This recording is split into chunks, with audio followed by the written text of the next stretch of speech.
हमको लगता है कि पता नहीं कोई क्या अपेक्षा कर लेगा, भाई इससे ज्यादा क्या अपेक्षा है? शरीर की आवश्यकता और जीवन की आवश्यकता, इससे ज्यादा आवश्यकता ही नहीं है।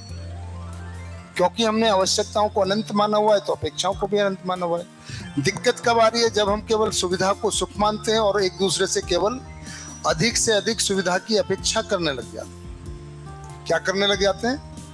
जब संबंध केवल सुविधा के लिए होते हैं तभी दिक्कत है कि हम अपने भाई से भी सुविधा चाहिए, माँ बाप से भी चाहिए, मित्र से भी चाहिए, जहां जिससे मिल जाए सुविधा, मतलब फिर सुविधा मतलब पैसा।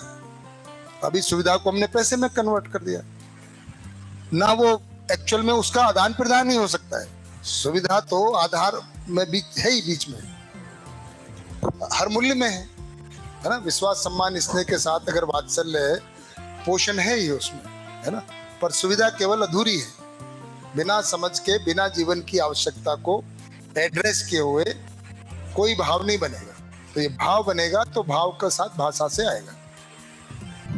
मतलब हमें बहुत सारी चीज़ें ऐसा मान लेते हैं कि हाँ हमारे लिए ये चीज़ें सही है, लेकिन जब हम यहाँ आके अध्ययन करते हैं तो हमें समझ में आता है कि हम जो चीज़ को मान रहे हैं वो एक्चुअल में ऐसी है नहीं।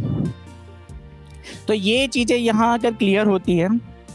और बहुत सारी चीज़ें ऐसी रहती है कि हम उसको सोच लेते हैं कि हम ये पा लेंगे तो हम सुखी हो जाएंगे। अभी तो हमको वास्तव में सुख का मतलब ही नहीं पता है कि ये चीज़ें सुख है।